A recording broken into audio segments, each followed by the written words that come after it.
The town of Coldwater Springs sat in the high desert of New Mexico territory like a collection of sun-bleached bones scattered across the earth. It was September of 1887, and the town had grown prosperous in recent years, fed by silver mines in the surrounding hills and the arrival of the Atchison, Topeka, and Santa Fe Railway. The main street ran straight as a rifle shot through the heart of the settlement, lined with false-fronted buildings that cast long shadows in the afternoon light. At the eastern end stood the Coldwater Springs Bank and Trust, a two-story structure of brick and mortar that represented stability in a land where fortunes could vanish as quickly as morning dew. Samuel Hodge had served as president of that bank for 11 years. He was a compact man of 43. With thinning hair he combed carefully across his scalp and a mustache he kept meticulously trimmed. He wore three-piece suits even in the scorching heat, and he walked with the measured gait of a man who understood the weight of other people's money. The townspeople trusted him. Merchants kept their earnings in his vault. Mine owners deposited their payrolls. Widows entrusted him with their husbands' life savings. Samuel Hodge was not the sort of man who inspired passion or friendship, but he inspired something perhaps more valuable in the territory: confidence. His wife, Catherine, was a slender woman with gray threading through her dark hair. She played piano at the Methodist church and kept a neat home on Juniper Street, 3 blocks from a bank. They had no children, a source of quiet sorrow that neither of them spoke about. Their marriage had settled into the kind of comfortable silence that comes after 2 decades together. Catherine knew her husband's routines as well as she knew the hymns she played each Sunday. He rose at 6. He walked to the bank at 7:30. He came home for dinner at 6 in the evening. He read the Santa Fe New Mexican by lamplight and retired at 10. On the morning of September 14th, Samuel Hodge followed his routine exactly. He ate the breakfast Catherine prepared, kissed her cheek at the door, and walked toward the bank beneath a sky that stretched pale and cloudless to every horizon. The heat had not yet grown oppressive. A few shopkeepers were sweeping their boardwalks. A freight wagon rattled past, heading toward the rail depot. Samuel nodded to Sheriff Tom Bridger, who stood outside his office drinking coffee from a tin cup. Everything was as it should be. The bank opened at 8 o'clock. Samuel's assistant, a nervous young man named Peter Caldwell, arrived 10 minutes early as he always did. Together, they unlocked the heavy doors and prepared for the day's business. The vault in the back room held approximately $37,000 in gold and silver coin, along with various securities and documents of value. It was more money than most people in the territory would see in a lifetime. The day passed in its ordinary fashion. Ranchers made deposits. A mine foreman withdrew cash for wages. Mrs. Henderson closed her late husband's account and wept softly while Samuel filled out the paperwork. At noon, Samuel ate lunch at his desk, a sandwich Catherine had wrapped in brown paper. At 3 o'clock, he locked the vault using the combination known only to himself and the bank's board of directors. At 6 o'clock, he locked the front door, bid Peter Caldwell good night, and walked home through the gathering dusk. Catherine had prepared roast chicken. They ate in silence, as was their custom. After dinner, Samuel sat in his chair and unfolded the newspaper. Catherine cleared the dishes and then sat at the small, upright piano in the corner, playing softly. The lamplight made the room feel warm and safe. Outside, the wind was beginning to rise, carrying the smell of dust and creosote. At 9:30, Samuel set down his paper and announced he was going to bed. Catherine said good night without looking up from her music. She heard his footsteps on the stairs. She heard the bedroom door close. She continued playing for another half hour, a Chopin nocturne that flowed like water in darkness. When she finally climbed the stairs herself, she found her husband asleep, or so it appeared. She changed in her nightdress and slipped in a bed beside him. She did not know that she would never speak to him again. Sometime in the deepest hours of the night, Samuel Hodge rose from his bed with a silence born of careful planning. He had packed a small bag days before and hidden it in the woodshed behind the house. He dressed in the darkness, moving with the slow precision of a man who cannot afford a single mistake. Catherine slept on, her breathing steady and undisturbed. He stood at the bedroom door for a long moment, looking back at the shape of her beneath the quilts. Then he descended the stairs and slipped out into the night. The moon was 3 days from full, bright enough to cast shadows but dim enough to hide a man who knew how to move. Samuel retrieved his bag from the woodshed and made his way through the back alleys of Coldwater Springs, avoiding the main street where a late-night card game at the Lucky Dollar Saloon might put eyes on him. He walked east toward the rail depot, but he did not go to the depot. Instead, he followed the track south for nearly 2 miles until he reached a water tower where the train stopped to refill. Hidden in the brush near the tower was a small handcart, the kind railroad workers used to travel short distances along the tracks. Samuel had purchased it quietly 3 weeks earlier from a Mexican laborer, paying cash and asking no questions. Beside the handcart were 2 heavy canvas bags, each weighing approximately 60 pounds. He had transported them here over the course of 5 nights, carrying them one at a time from the bank vault to this hiding place. Inside those bags was gold, $28,000 in double eagle coins, each one stamped with the profile of Lady Liberty. He loaded the bags onto the handcart with trembling hands. The physical effort made his heart pound. He was not a strong man, and fear had weakened him further. But greed is a powerful engine, and he had been stoking it for months. He climbed onto the handcart and began to pump the handle, propelling himself south along the rails into the vast darkness of the territory. Morning came to Coldwater Springs with its usual bright insistence. Catherine Hodge woke to find her husband's side of the bed empty and cold. She assumed he had risen early and gone to the bank, though it was unlike him not to wake her. She dressed and went downstairs to prepare breakfast, feeling the first faint stirring of unease. Peter Caldwell arrived at the bank at 7:50 and found the doors still locked. He waited, thinking perhaps Mr. Hodge had been delayed. 8 o'clock came and went. 8:15. By 8:30, a small crowd had gathered, depositors who needed to conduct business and were growing irritated. Peter walked to the Hodge house and knocked on the door. Catherine answered, confusion plain on her face. No, she told him. Samuel had left the house already. Perhaps he had stopped somewhere along the way. Peter returned to the bank, and together with Sheriff Bridger, they forced open the front door. Everything appeared normal. The ledgers were in their proper places. The cash drawers were locked. Peter led the sheriff to the vault and spun the dial to the combination he had memorized in case of emergency. The vault door swung open with a heavy metallic groan. Peter stepped inside and stopped. He made a sound like a man who had been struck in the stomach. The shelves that should have held canvas bags of gold coin were nearly empty. The silver remained. The securities remained. But the gold, the bulk of the bank's liquid assets, was gone. Word spread through Coldwater Springs like flame through dry grass. By noon, a crowd had gathered outside the bank, angry and frightened. Sheriff Bridger tried to maintain order, but the questions came in a torrent. Where was Samuel Hodge? What had happened to the gold? Were their deposits safe? Men who had kept their life savings in that vault felt the ground shifting beneath their feet. Women clutched their children and wondered how they would eat if the bank had failed. Catherine Hodge sat in her parlor, numb with shock and disbelief. A group of townspeople had come to her door, some demanding answers, others offering sympathy. She could tell them nothing. Her husband had slept beside her.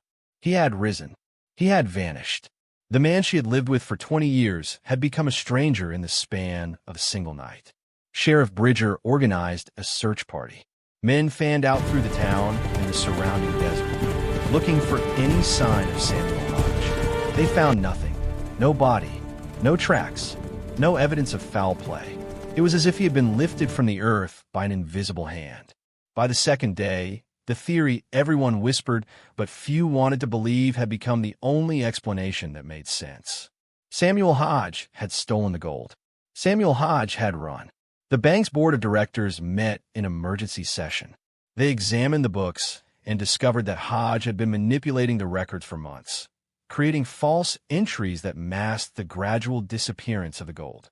He had been planning this for a long time, moving the coins a little at a time, ensuring no single discrepancy would raise alarm.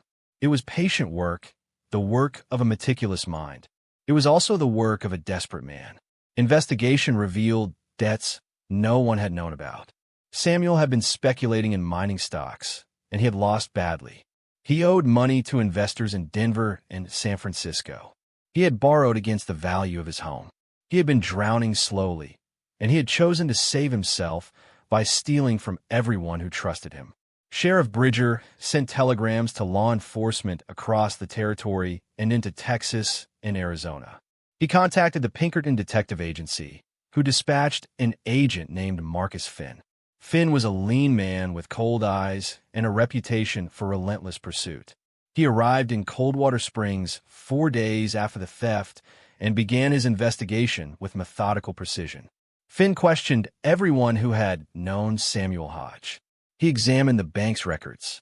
He walked the streets of the town, studying the layout, the escape routes, the possibilities.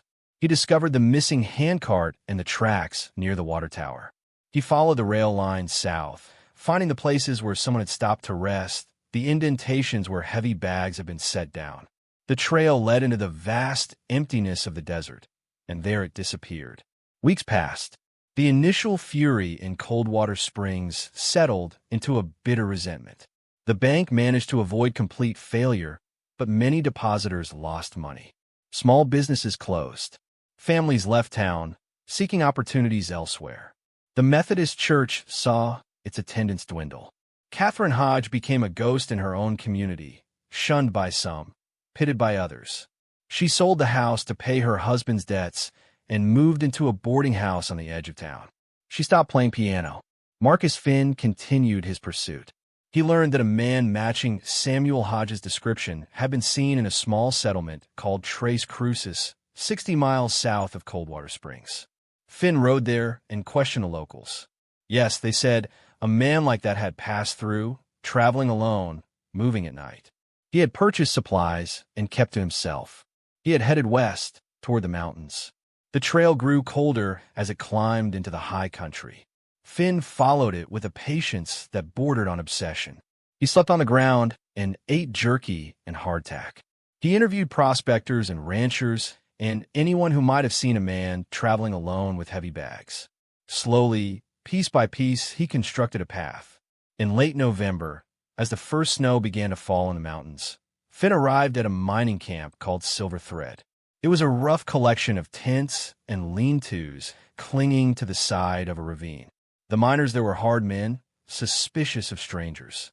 Finn asked his questions and received hostile silence. He was preparing to move on when an old prospector named Caleb approached him after dark. Caleb had seen something.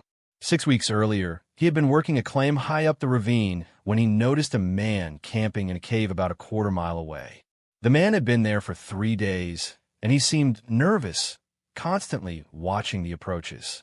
Caleb had thought nothing of it at the time. Plenty of men came to the mountains to hide or to search for fortune. But then the man had disappeared, and a few days later, Caleb had gone to the cave out of curiosity. He had found signs of a camp, a cold fire pit, some discarded tins, and something else, a piece of torn canvas, the kind used to make money bags. Caleb had kept it, thinking it might be useful. He showed it to Finn by lantern light. Finn recognized the stenciled letters on the canvas. Coldwater Springs Bank and Trust. At dawn, Caleb led Finn up the ravine to the cave. It took them 2 hours of hard climbing. The cave was shallow, barely 10 feet deep, hidden behind a screen of juniper and scrub oak. Inside, Finn found more evidence. The remains of a fire, a coffee pot, a tin plate, and in the back of the cave, partially covered by loose stones, he found a single gold double eagle that had rolled into a crevice and been overlooked. Finn examined the area carefully. There were no signs of violence, no blood, no indication of struggle, but there were tracks leading away from the cave, heading higher into the mountains. Finn followed them for half a mile before they vanished on bare rock. He stood there in the thin mountain air, looking up at the peaks that rose like broken teeth against the sky. He returned to the cave and studied it more closely. The stones that had been used to cover something were deliberate, arranged with purpose. He began moving them, one by one, and as he did, the smell hit him. Even in the cold, even after weeks, the smell of death is unmistakable. Beneath the stones was a shallow grave. The body inside had been there for perhaps a month, maybe longer. Scavengers had been at it, and the mountain cold had done its work, but enough remained for identification. Finn recognized the three-piece suit, now torn and filthy.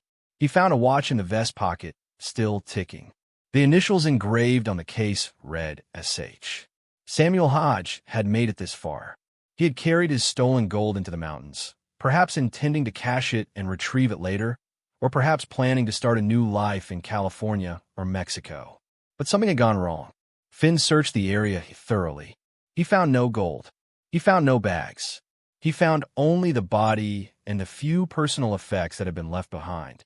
It took him 3 days of searching before he discovered what had happened. A quarter-mile from the cave, on a steep hillside covered in loose shale, he found evidence of a landslide. A section of the slope had given way, sending rocks and debris tumbling down into a deep gorge. At the bottom of that gorge, hidden among the boulders and broken trees, Finn found scraps of canvas and several gold coins scattered across the stones. The rest of the gold was buried under tons of rock. Samuel Hodge had been making his way across that slope, carrying his heavy bags, when the ground gave way beneath him. He had managed to survive the fall, managed to crawl back to the cave, but he had been injured, perhaps internally. He had tried to cover the gold's location, had tried to mark it somehow, but in his weakened state, he had only managed to pile stones before his strength failed. He had died alone in that cave, knowing that the fortune he had stolen and destroyed his life to possess was now beyond his reach, buried in a gorge where no one would ever find it. Finn returned to Coldwater Springs in December, carrying Samuel Hodge's watch and a full report. The news was met with a strange mixture of satisfaction and sorrow. The banker who had betrayed them was dead, but the gold was gone forever, lost in the mountains. The people of Coldwater Springs would never see their money again. Catherine Hodge received her husband's body and buried him in the town's cemetery without ceremony. Only Sheriff Bridger and the Methodist minister attended. She stood at the graveside in a black dress she had borrowed, and she did not cry. Whatever grief she felt was buried deeper than any grave could reach. The bank eventually closed. Most of its depositors had already withdrawn what little remained. The building stood empty for years, its windows broken by boys throwing stones, its vault door hanging open like a mouth frozen in silent spring. Catherine left Coldwater Springs the following spring. She moved to Albuquerque and found work as a seamstress. She never remarried. She never spoke of Samuel Hodge to anyone. The years passed, and the story became a legend in the territory, a cautionary tale about greed and betrayal. Marcus Finn continued his work for the Pinkertons, chasing other thieves across other territories. But he never forgot the cave in the mountains or the body beneath the stones. He never forgot the gold lying at the bottom of that gorge, a fortune that had bought nothing but death and ruin. In the high country above Silver Thread, the seasons turn as they always have. Snow falls in winter and melts in spring. The rocks shift and settle. The gorge grows deeper as water carves its patient path through stone. Somewhere beneath all that weight, the gold remains 37 double eagles to a pound, $28,000 that will never be spent, never be counted, never bring comfort or joy to any living soul. The town of Coldwater Springs eventually faded like so many others. The mines played out. The railroad found more profitable routes. The buildings fell to wind and time. Now there is nothing left but foundations and the rusted frame of the bank vault, still standing among the sage and silence. But the story remains. It is told in the bars and mining camps of New Mexico, a warning to anyone who thinks they can steal their way to happiness.